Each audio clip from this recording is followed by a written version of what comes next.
Bienvenue à EFOD 2025. Aujourd'hui, nous célébrons 25 ans d'histoire. Car oui, depuis 25 ans, une vision prophétique édifie l'Église, transforme des vies et laisse un héritage spirituel.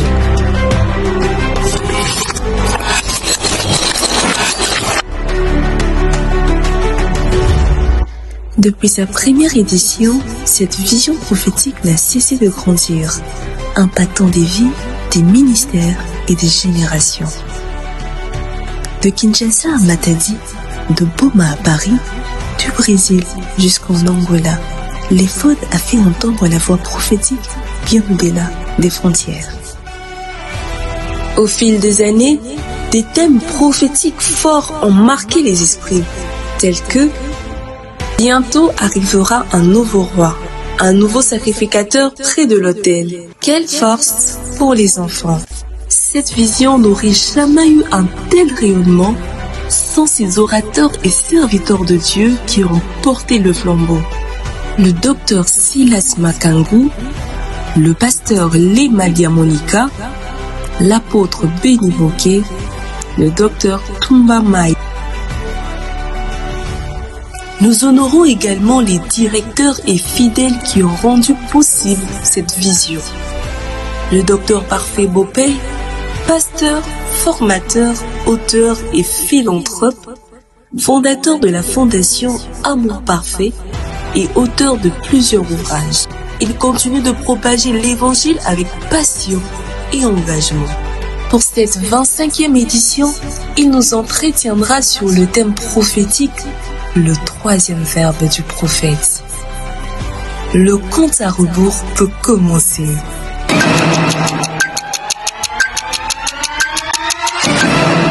Bienvenue à EFOD 2025. Nous te disons encore merci. Merci pour la présence de tes saints. Merci pour la présence de tes rois. Merci pour ce moment éternel et Dieu. Accepte de nous être encore favorables afin que nous parlions de ta part, mais nous parlions aussi avec toi. Que chacune de paroles soit orientée par ton esprit, afin de trouver de la place dans le cœur, mais d'accomplir aussi ta volonté. Nous venons te prier, Seigneur, afin que, éternel, toi seul Dieu, tu paraisses, que nous autres nous puissions diminuer pour que réellement le sacrifice soit agréable. Nous sommes venus à toi en ce moment et en ces jours, afin que toi, le véritable prophète, tu puisses nous aiguiser et nous équiper, ainsi que nous te prions, Abba, avec action de grâce, au nom puissant de Jésus. Amen. Amen. Est-ce qu'on peut acclamer encore le Seigneur?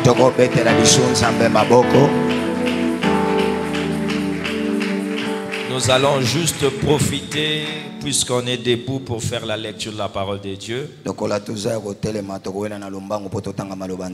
Et après on pourra se rasseoir. Nous allons prendre nos Bibles dans ce deux textes. Le premier, c'est Genèse 20, verset 7. Amen. Et le deuxième, ce sera Actes des Apôtres, chapitre 3, du 22 au 26e verset. Amen. Est-ce qu'on peut lire la parole de Dieu? Amen. Maintenant, rends la femme de cet homme, car il est prophète. Il priera pour toi et tu vivras. Mais si tu ne la rends pas, sache que tu mourras, toi et tout ce qui t'appartient. Actes des Apôtres, chapitre 3, le verset 22 jusqu'au 26e. Nous allons encore lire ce deuxième texte. Moïse dit: le Seigneur votre Dieu vous suscitera d'entre vos frères un prophète comme moi. Vous l'écouterez dans tout ce qu'il vous dira. Et quiconque n'écoutera pas ce prophète sera exterminé du milieu du peuple. Tous les prophètes qui ont successivement parlé depuis Samuel ont aussi annoncé ces jours.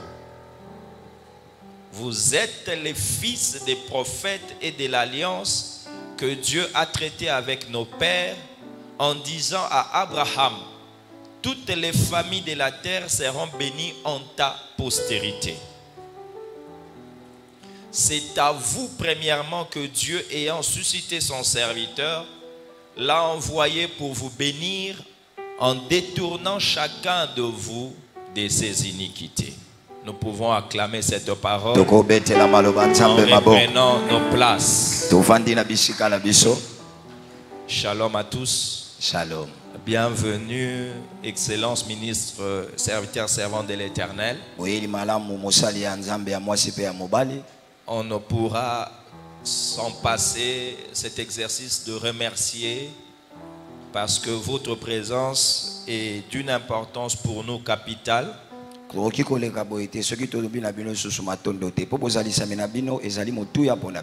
Puisque sans votre participation, il n'y a pas assise. Au-delà des charges, des responsabilités, nous sommes reconnaissants à Dieu, mais également à vous. Vous êtes disposés afin de nous honorer aussi. Nous vous disons merci, mais également nous vous prions d'être indulgents à tous ceux qui pourraient être malaise ou qui pourraient déranger votre susceptibilité, tout comme votre dignité.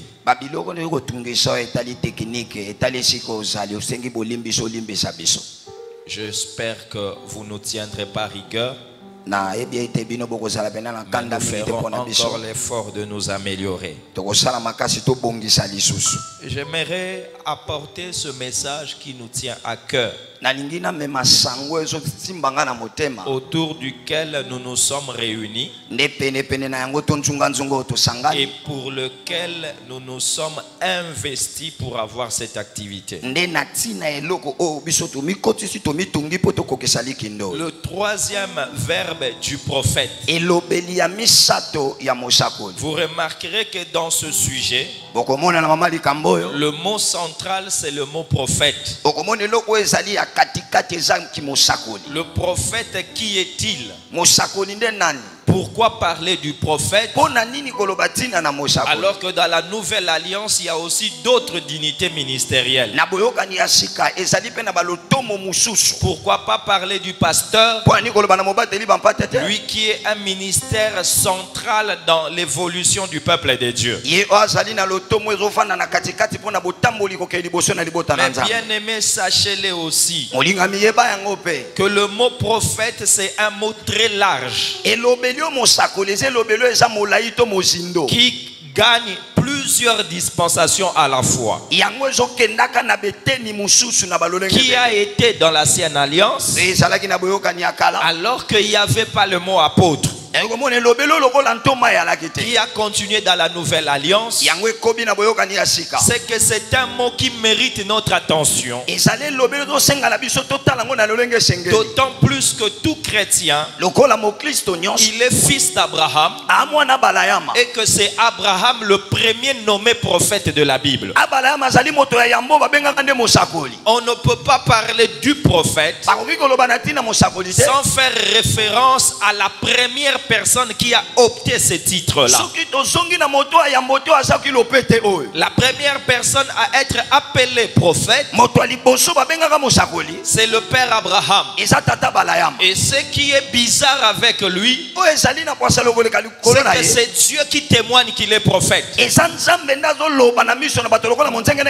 que la valeur du titre dépend de la personne qui le témoigne. On peut t'appeler ce que tu penses être. Si ceux qui le disent n'ont pas de poids, ce titre n'aura pas d'impact. Abraham ne s'est pas fait appeler apôtre, prophète. Mais c'est Dieu qui le témoigne même à son insu. C'est pourquoi quand même l'église vient faire l'ordination, le mot qu'on utilise c'est la reconnaissance. On ne peut pas reconnaître ce qui n'a pas été connu. C'est que la reconnaissance vient après la connaissance. Et la connaissance, c'est la pénétration divine. Dieu dit à un roi, appelle cet homme-là Abraham, parce qu'il est prophète. Le prophète ici est employé avec le verbe être. Il a une femme. On peut prendre sa femme, mais il est prophète. Vous ne pouvez pas changer son être. Les avoirs peuvent changer, mais l'être demeure toujours. Si l'être n'est pas mis à sa valeur, ceux qui ne connaissent pas seront séduits par les avoirs. J'aimerais rappeler à quelqu'un, à l'éternité, Dieu n'avait pas encore créé. C'est qu'il ne pouvait pas être appelé tout puissant, mais il était toujours Dieu. Plus il agissait, plus on le reconnaissait qu'il est le tout puissant. Ton être est supérieur à ce que tu peux avoir. Et ici Abraham était prophète. Dieu lui dit, c'est toi qui es prophète. Et Abimelech, il faut l'appeler parce qu'il a quelque chose à faire. Je me suis préoccupé à poser la question, qu'est-ce qu'un prophète selon Abraham le père? Pour Abraham, un prophète n'est pas celui qui donne une parole de connaissance. Pour Abraham, et d'abord prophète, c'est lui qui opère dans les sphères supérieures. Parce que Dieu a dit, il peut prier pour toi. Or prier, c'est quitter la chair, entrer dans le spirituel, afin d'opérer là-bas. Toute personne qui peut quitter la chair pour opérer dans les sphères, selon le père Abraham, c'est déjà un prophète. Le premier élément distinctif d'un prophète, c'est qu'il peut quitter la chair et entrer dans les sphères. Et là il va prier. Quelqu'un me dira, mais comment comprendre ça? Jésus va le témoigner en disant, ne touchez pas à ces petits enfants, parce que leur ange se présente toujours devant le Père. C'est que celui qui peut opérer dans ces sphères, celui qui peut entrer dans la dimension spirituelle, a déjà un pas dans l'identité prophétique. C'est pourquoi Dieu dit, il priera. Mais dans sa prière, il est capable de changer le cours des événements. Parce que la mort était chez Abimelech. Et Dieu lui dit, ne cherche pas le médecin, cherche le prophète. C'est que je peux dire, s'il y a un prophète, il y aura quelque chose qui va changer. S'il y a un prophète, l'eau sale peut être assainie. S'il y a un prophète, l'esclavage peut changer en liberté. S'il y a un prophète, il y a le cours des événements qui peuvent être shiftés. Abraham Selon toi, qui est prophète? Il peut prier, mais il peut aussi changer les choses. De par ces deux critères, je dis c'est qu'un prophète, selon ma petite définition, c'est un militant du dessein divin dans un domaine. C'est un militant. Il milite. Il se bat pour que le dessein divin s'accomplisse dans un domaine. C'est qu'on reconnaît un prophète, non pas par les révélations, mais par le changement selon les révélations. Les révélations ne sont qu'une étape dans la démarche prophétique. Et Abraham était capable de changer le cours des événements dans la vie du roi afin qu'il ne meure pas. Acceptez que j'ajoute, quand Dieu témoigne qu'il est prophète, il parle chez Abimelech. Or Abimelech n'est pas dans l'alliance de Dieu. Faites attention, l'auditoire d'un prophète n'est pas qu'ecclésiastique.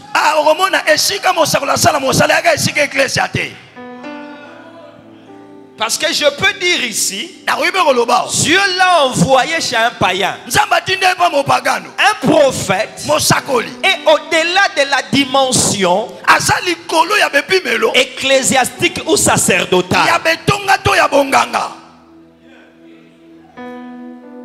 C'est un Abimelech. Mais Dieu dit tu es prophète. Tu peux agir là-bas. J'ai dit pourquoi? On m'a dit mais c'est normal. D'abord Abraham c'est le père des nations. Or dans les nations il n'y a pas qu'Israël. C'est pourquoi ne confonds pas un prophète avec un sacrificateur. Un sacrificateur est attaché au temple. Un prophète c'est un vent. Il n'a pas de limite. Il peut opérer au-delà du temple. C'est pourquoi ne critique pas les sacrificateurs. Lorsqu'il voit un homme qui est frappé, qu'on a dépouillé, lorsqu'il passe outre, ne le critique pas. Parce que cet homme n'était pas à Jérusalem. Il n'était pas dans le temple. Or la force du sacrificateur c'est dans le temple. Mais le prophète, même en dehors du temple, même en dehors de Jérusalem, il marche avec l'huile et le vin. Je suis venu dire à quelqu'un, tu es un fils d'Abraham. Tu n'es pas limité à 4 murs. Alléluia. Notre école prophétique, c'est le père Abraham. Donc fais attention, c'est le père Abraham mais ce n'est pas Jacob. Jacob est le père d'Israël. Abraham est le père des nations. Il peut opérer chez les Moab. C'est pourquoi je parlerai d'Abalam, un prophète de Dieu, mais en dehors d'Israël. Alléluia. Fais attention, ce n'est pas Jacob pour que tu sois lié à la loi, mais c'est Abraham qui était conduit selon la grâce. C'est lui l'image du prophétique. Donc j'aimerais rappeler que Abraham, comme source et origine du prophétique, il est supérieur à Israël. C'est pourquoi le prophétisme a précédé Israël.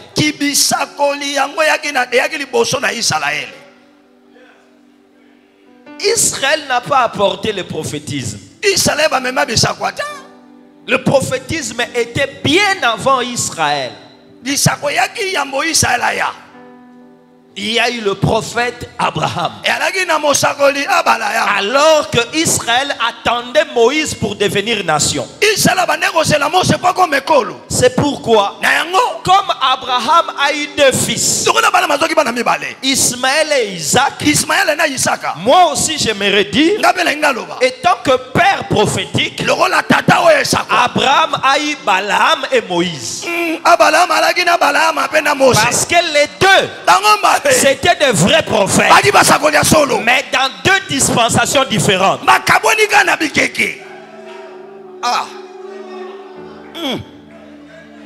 Le prophète, vérifie bien dans ta Bible.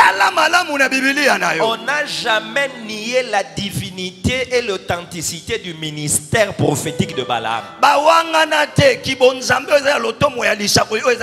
Mais on a critiqué plutôt le goût du salaire unique chez Balaam. C'est pourquoi quand je parle d'Abraham, de Balaam, j'ai dit c'est un vrai prophète, mais travaillant faux. Mais par rapport au ministère, c'est un authentique prophète. Et il n'a pas eu besoin d'Israël pour devenir prophète.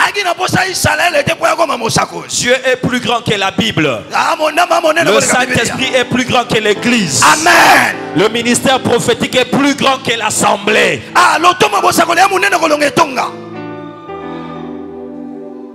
J'aimerais nous entretenir pour comprendre comment d'Abraham ce ministère a évolué. Parce que par Abraham, nous avons compris qu'un prophète c'est tout militant pour l'accomplissement du dessein de Dieu. Exemple, Balaam. Un vrai prophète de Dieu. Et quand j'étudie Balaam, il est quelqu'un qui a été contacté pour venir maudire Israël. Mais le mot Israël de côté. Balaam a été contacté pour venir changer les cours des événements. Or, on ne pouvait pas les contacter si on n'avait pas les témoignages qu'il le faisait. C'est que depuis longtemps, Balaam faisait les deux éléments qu'Abraham nous a enseignés. Il opérait dans les sphères spirituelles et il changeait les événements. Alors Balak est allé le rechercher pour lui dire viens, fais que les événements changent afin que ce peuple ne nous détruise pas. C'est ce souci-là qu'on est allé le contacter. Et comme un vrai prophète, il a dit je dirai ce que l'Éternel me dira. Et l'Éternel aussi est venu le voir pour lui dire Balaam, mon serviteur, ne va pas avec ces gens.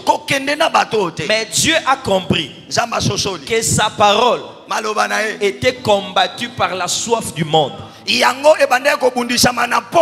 comme lui n'aime pas l'adversité, il s'est retiré. Il a dit suis le monde. Balaam, pour l'amour du monde, il suivra ces gens. Dieu va le convaincre à ne dire que la vérité. Et il y a un point que j'aimerais soulever, c'est qu'un vrai qui ne poursuit plus le royaume aura le pied pressé.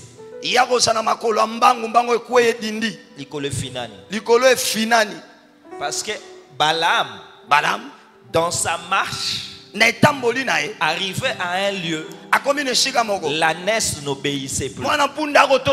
Il frappait l'ânesse. Il frappait l'ânesse. Et l'ânesse est allée se cogner auprès du mur. Et son pied a été pressé. Qu'est-ce que cela m'amène à comprendre? Le pied, c'est le moyen par lequel Dieu t'a donné pour communiquer l'évangile. Ça peut être charismatique. Ça peut aussi être des faveurs que Dieu t'a donné afin que lorsque les portes s'ouvrent, tu puisses être reconnu et accepté par le message. Mais maintenant, à cause de l'amour du monde, Dieu a laissé ses pieds être pressés. Il n'a pas coupé les pieds, car les dons et les appels sont sans repentir. Mais les pieds ont été pressés. Et c'est ce qu'on constate aujourd'hui. Beaucoup de prophètes boiteux.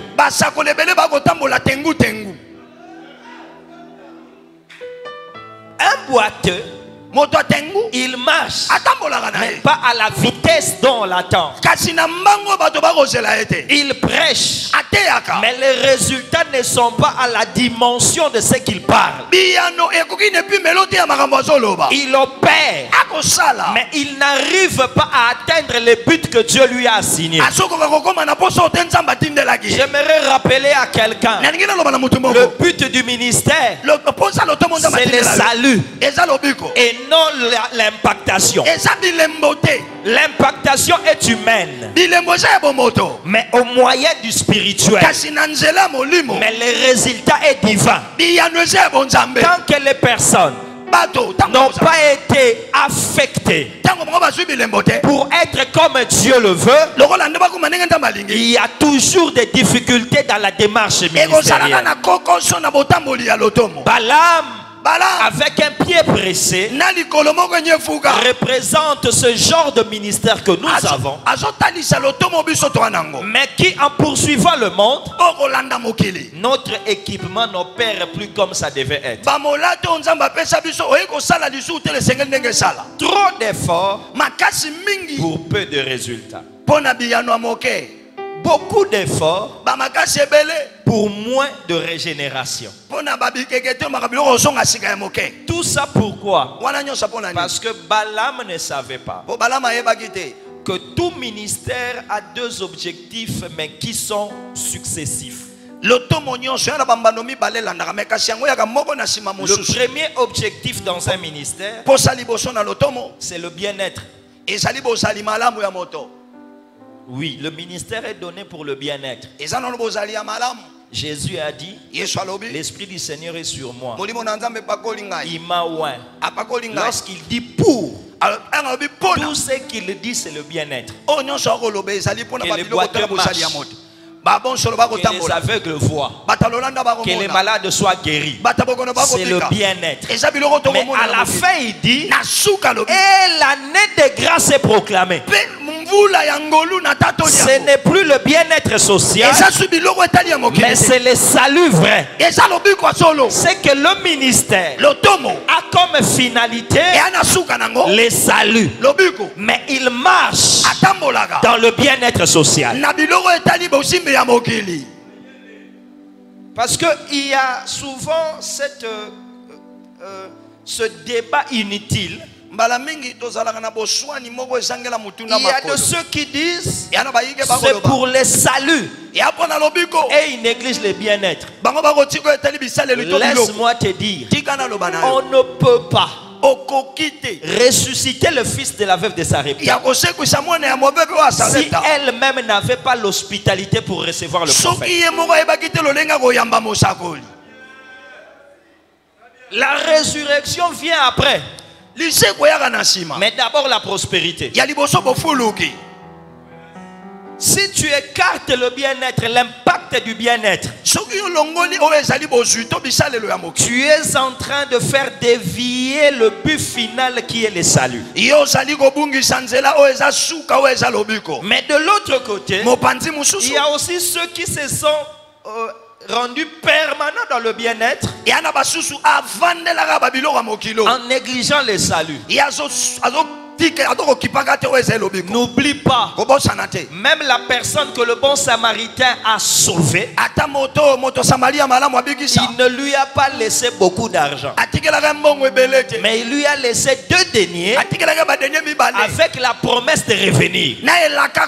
C'est que s'il ne revient pas, l'homme sauvé serait malheureux, parce qu'on ne se marie pas à l'auberge, on n'a pas des enfants à l'auberge, on n'investit pas dans l'auberge. Il faut qu'il revienne afin que l'homme et que sa vie trouve un sens.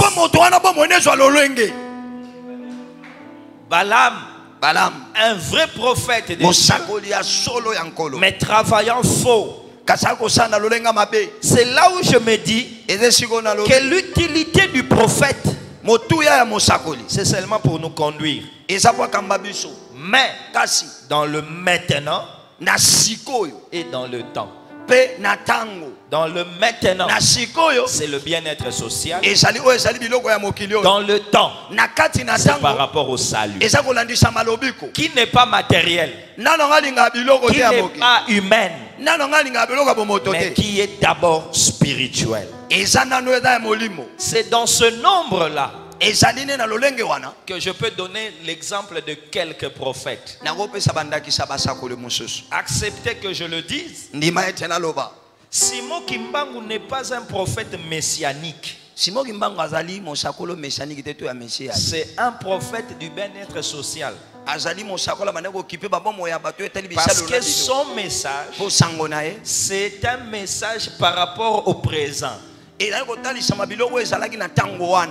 l'homme noir aura l'émancipation. Mais quand l'homme noir aura l'émancipation, ça n'aura pas enlevé le péché pour entrer au ciel. C'est un vrai prophète, mais qui a opéré dans le domaine du bien-être social. Et si c'est vrai, c'est que ses collègues, c'est comme Adou Elenga, un chanteur qui a dit attendez le Mukilego Baluka. C'est un prophète, parce que c'est un esprit averti. C'est que son collègue, c'est Martin Luther King, parce que son message, c'était la même chose mais pour les noirs américains. Mais leur message ne touchait pas les saluts. C'est pourquoi ils sont à côté par rapport aux prophètes qui sont dans la Bible.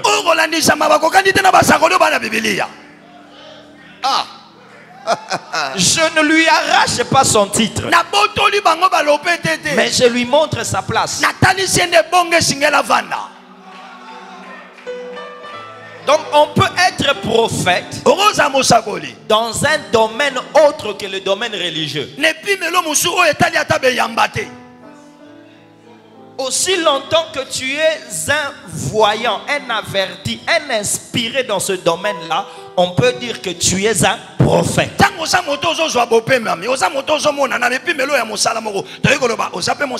Quand Dieu a appelé Abraham, il ne lui a pas dit tu deviendras père des pasteurs, non. Mais tu seras père des nations. C'est que tout domaine dans les nations ont reçu la dimension prophétique d'Abraham. Qu'il y ait des prophètes dans les affaires, qu'il y ait des prophètes dans la musique, qu'il y ait des prophètes dans la technologie, parce que l'esprit prophétique, c'est un esprit précurseur. Toute personne qui est précurseur, c'est qu'il nage dans le prophétique. C'est important. Mais puisque nous sommes ici dans une réunion d'église, j'accepte Balaam, mais je parlerai de Moïse, les 2 fils d'Abraham. En quoi est-ce que Moïse est supérieur à Balaam? C'est pas le miracle. En quoi est-ce que Moïse est supérieur à Balaam? Ce n'est pas en séparant la mer Rouge. Parce que s'il faut voir la finalité, un pont est toujours préférable au miracle de Moïse. Parce que les ponts restent. Mais le miracle de Moïse, ça peut aussi ne pas fonctionner. C'est que c'est lui qui a fait le pont. Il a aussi la grâce comme Moïse. Car si lui a fait pleuvoir la manne, mais la manne devait être moulue, préparée. Mais Covadis me donne directement ce qui est préparé. En quoi Moïse tu es supérieur? Alors Moïse dira, je suis supérieur à tous ces Balaam, parce que vers la fin de mon ministère, après avoir donné des paroles de connaissance, après avoir fait des miracles, je leur ai dit, l'Éternel suscitera un autre comme moi. C'est que moi, je ne suis qu'un passage qui vous amène à ce prophète-là. Et ce prophète-là, c'est Jésus. Ce prophète-là, c'est le Christ. Alléluia. Alléluia. Sans révéler le Christ, Moïse ne serait rien. La supériorité de son ministère réside dans la dimension messianique de ce ministère.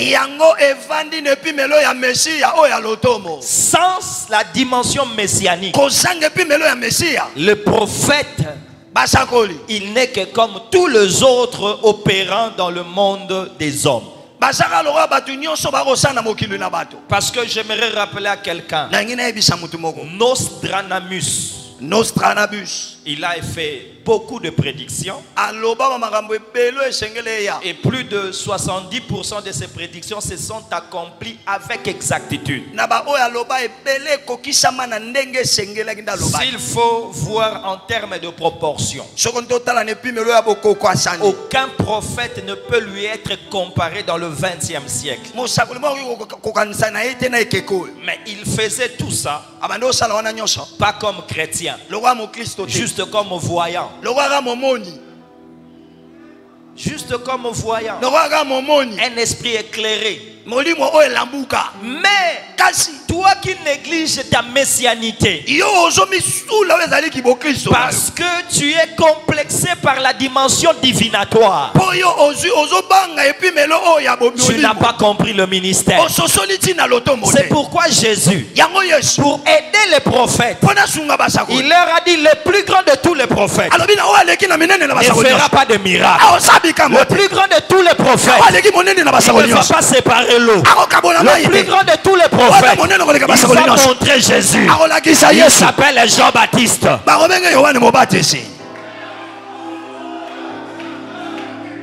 La grandeur de Jean-Baptiste, c'est simplement parce qu'il a montré ce que tout le monde a dit en tâtonnant. Je commence par Moïse. Où est Jésus? Il viendra après moi. Il sera parmi vous. Ce n'est pas montré. Je demande à Esaïe. Il dit: un enfant nous est né. J'ai dit: il est né où? Il dit: je ne sais pas. J'ai dit à Osée: c'est lui-là que tu as annoncé. Où est-il? Il dit: bon, j'ai seulement déclaré. Alors Pierre rassemble tous les prophètes. Il dit: les prophètes qui ont prophétisé touchant la grâce ont fait des études pour chercher à connaître quelle époque, quelle période il viendra. On leur a dit: amen. Vamos, Daddy. Vamos. On a cherché cet homme. Personne ne savait. Mais Jean-Baptiste est venu. Il n'a plus prophétisé. Il a atteint la dimension que je parlerai du troisième vers. Il a dit si je suis un doigt. Un doigt n'a pas besoin d'être beau. Un doigt n'a pas besoin d'être beau. Un doigt n'a pas besoin d'être vu. Mais la valeur du doigt, c'est la direction. Ne me regardez pas, voyez Jésus. Ne me regardez pas, c'est lui le Messie. Cela, même Samuel ne l'a pas fait. Donc Moïse m'amène à comprendre que c'est la messianité qui est la valeur ajoutée dans la dimension prophétique. Parce que Moïse, son onction sur nous ne fait pas de nous d'abord des orateurs. Fait de nous d'abord des travailleurs. Pense à nombre. Dieu lui a dit, je prendrai de l'esprit qui est sur toi. Je ferai descendre sur les autres. Il n'a pas dit pour qu'il prophétise, mais pour qu'il porte la charge avec toi. On ne reconnaît pas un prophète par les prédictions. On reconnaît un prophète par le fardeau. Parce que les prédictions peuvent s'arrêter, mais le fardeau demeure permanent. Je peux convaincre quelqu'un. Bien aimé, lorsque l'esprit de Moïse est descendu, la Bible dit, le 70 anciens prophétisèrent, mais ne continuèrent pas. Mais la charge qu'ils ont eue a continué. C'est que l'élément permanent, c'est le fardeau. On ne prophétise pas chaque jour, mais chaque jour on a le fardeau. C'est pourquoi même le mot oracle veut dire un joug qu'on a fait porter à quelqu'un.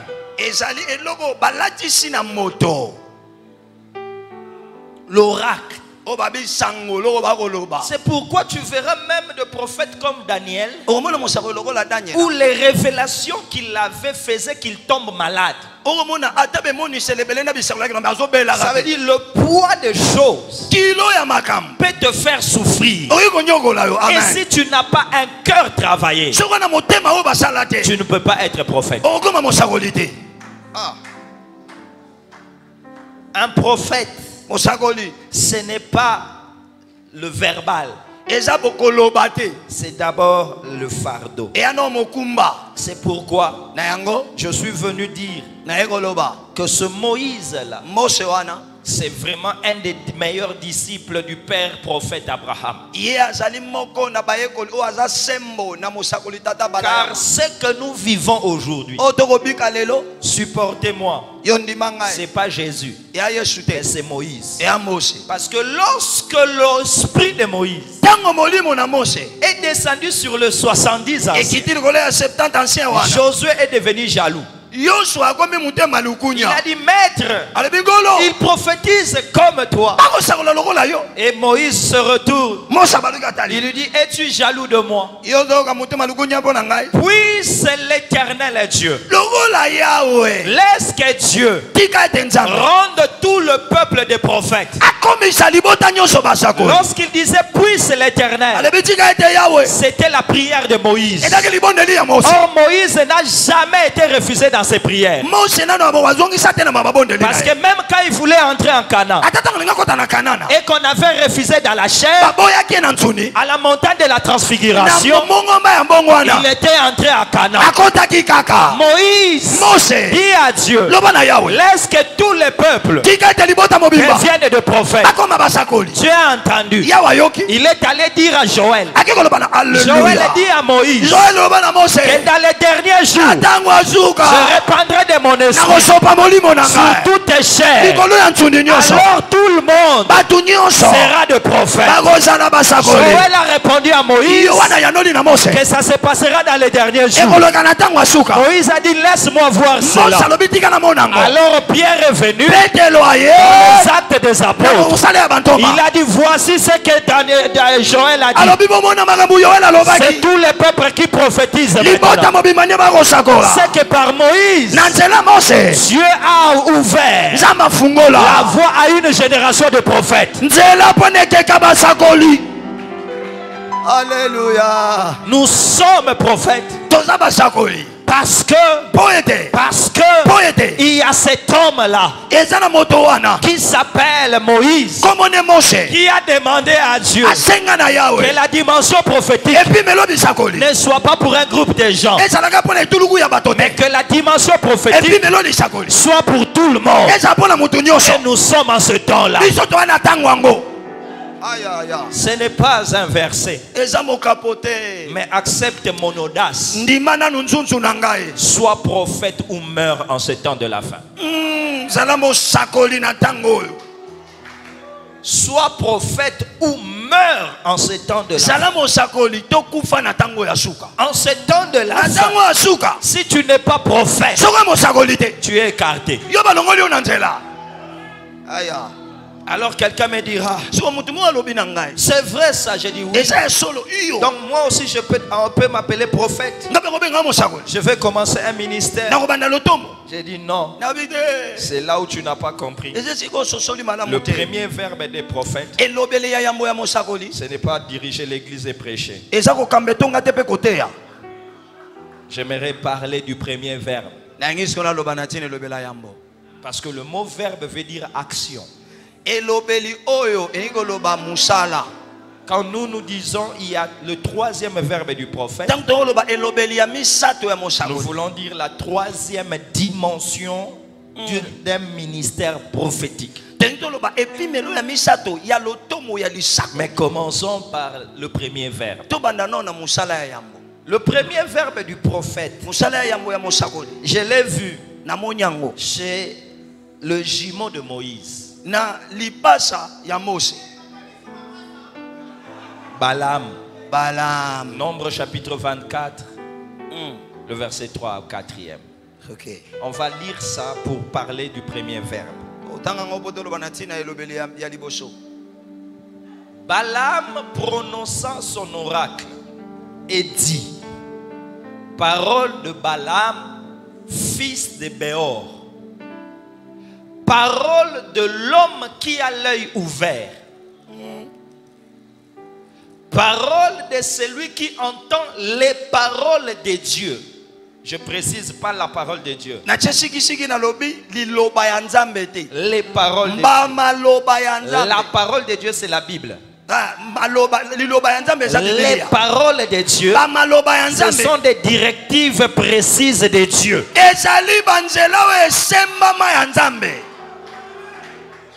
Parole de celui qui voit la vision du Tout-Puissant, de celui qui se prosterne et dont les yeux s'ouvrent. Remarquez, il y a 3 actions pour que je sois plus classique. Parole de celui qui entend,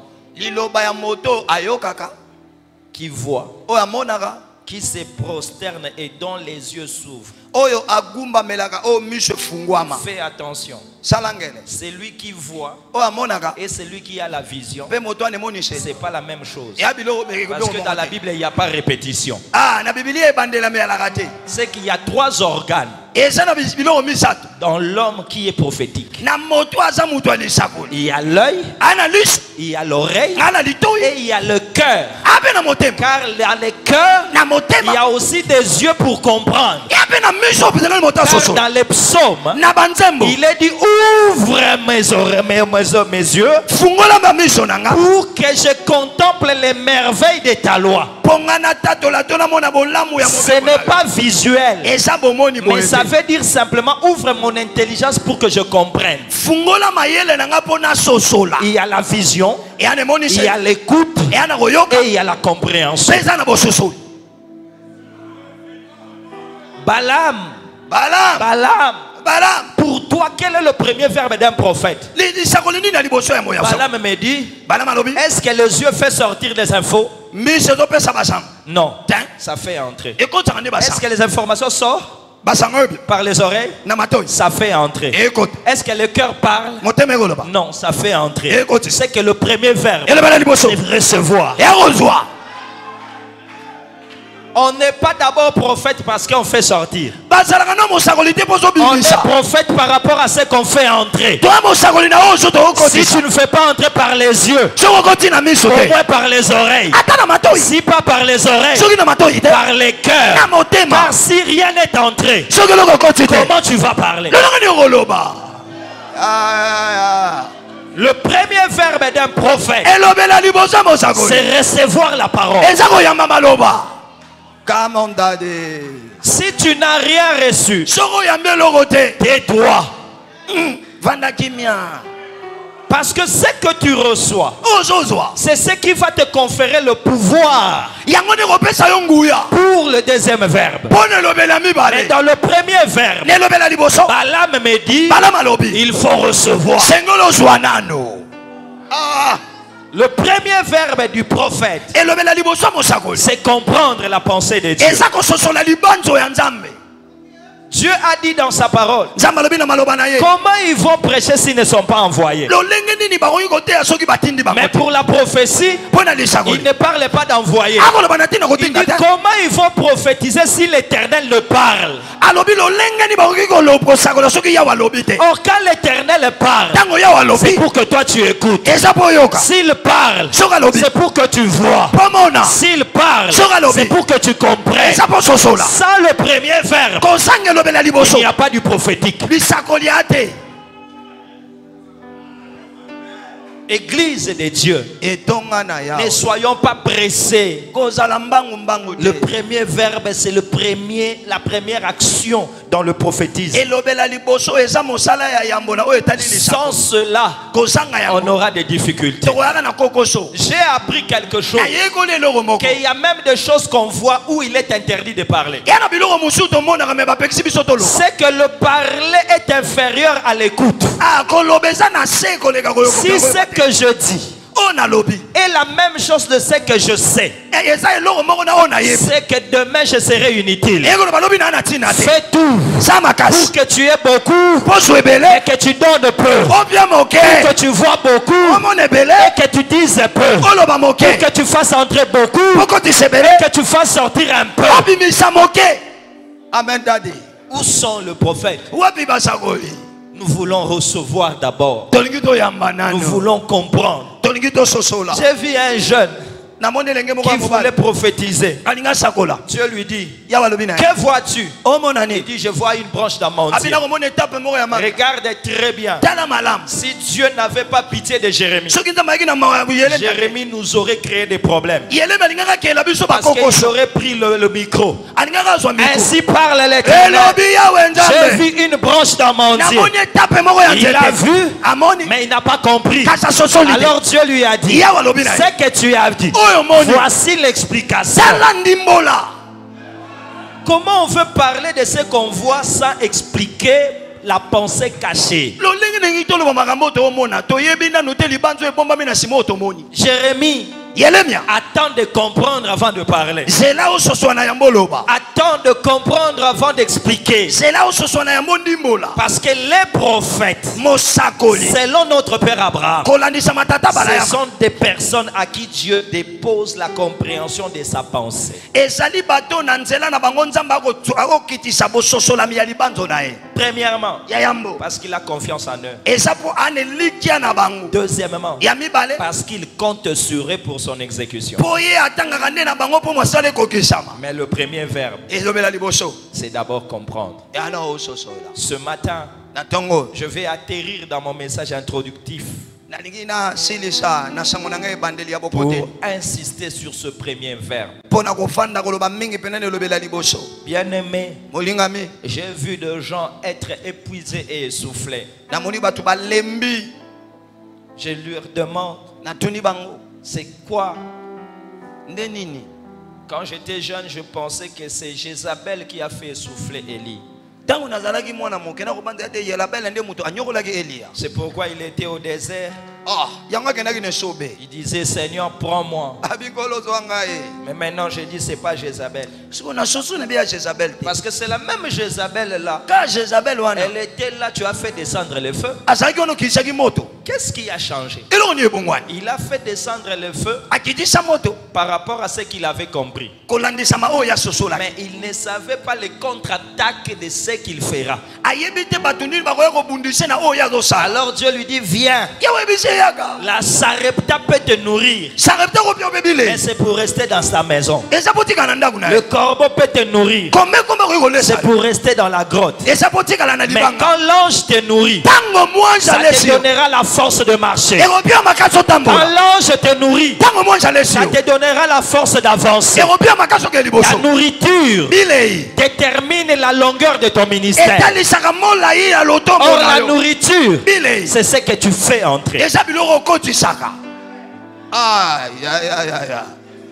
On lui a dit, lève-toi, mange. Il a mangé. L'ange lui dit, ça ne suffit pas. Fais encore entrer. Et lorsqu'il a mangé pour une seconde fois, il a compris que tout ce que Élie avait fait, c'était l'enfantillage ministériel. Car seuls les païens acclament Élie pour le feu.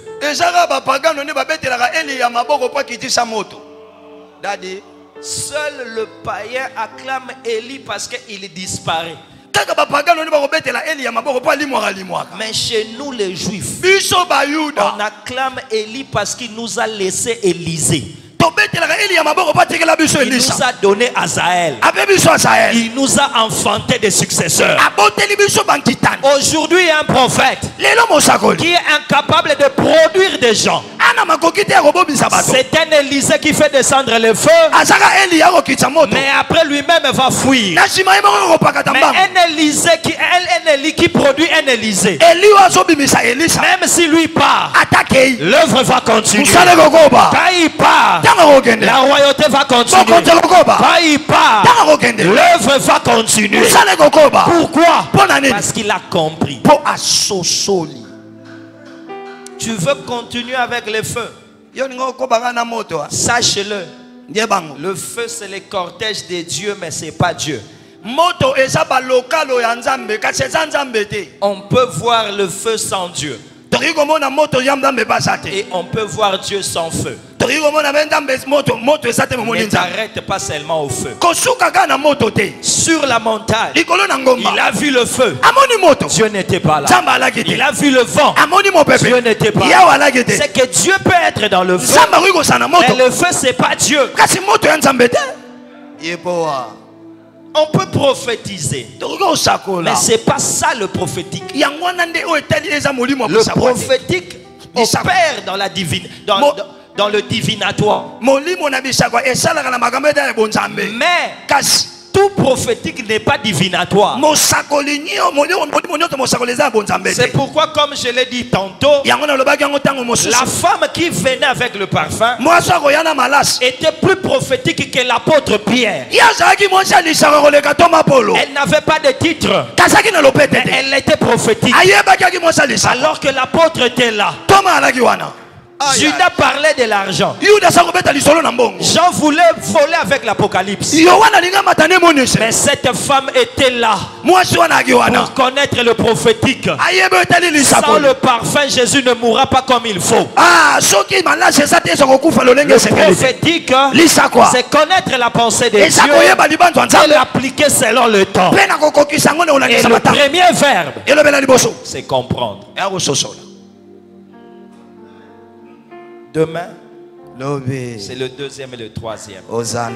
Mais aujourd'hui, nous voulons comprendre et dire à Dieu, ouvre notre intelligence. Beaucoup de choses se passent au-dessus de nous. Mais quand on n'a pas une meilleure compréhension, l'Église va tanguer là où elle ne doit pas être. C'est la compréhension qui est la force d'une conscience qui amènera une bonne attitude. Je t'en supplie que ton cœur soit ouvert à la connaissance divine par rapport à notre temps. Est-ce que tu es avec moi pour dire à Dieu, révèle-toi encore à moi, amène-moi encore à comprendre, comme tu l'as fait avec Balaam. Son œil s'est ouvert, son oreille a entendu et son cœur a compris. Est-ce qu'on peut prier ensemble? Je veux comprendre, Seigneur. Je veux comprendre, Père. Encore plus fort. Je veux comprendre, Seigneur. Quand je suis avec toi, je suis au-dessus, Jésus, de mes problèmes. Alléluia. Quand tu me couvres de tes ailes, je suis à l'abri de l'ignorance. Alléluia, Seigneur. Du haut des cieux, que je comprenne ta pensée. Mon enfant, et je marche avec toi au plus haut, là où tu es. Les lions dans mon cœur, je plus. Les dieux des esprits des prophètes, ouvre notre intelligence pour qu'on comprenne. Jésus, Jésus. Je prends de l'envol dans la flamme de cet amour qui brûle en moi. Plus haut, plus haut, plus haut, plus haut, plus haut.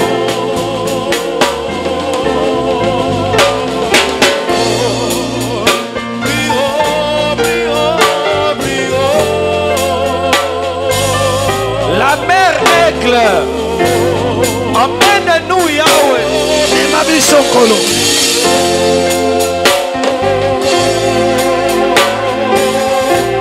Amène-nous à comprendre, Seigneur.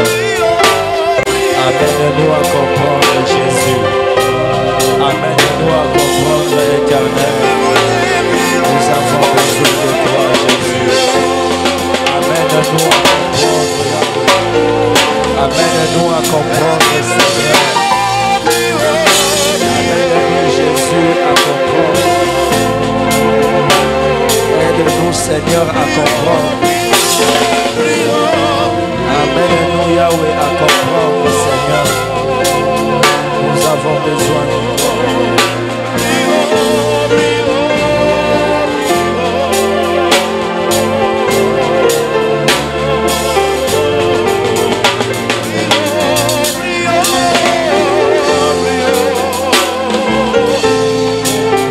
Père éternel, je prie maintenant au nom de Jésus. Il est écrit dans ta parole,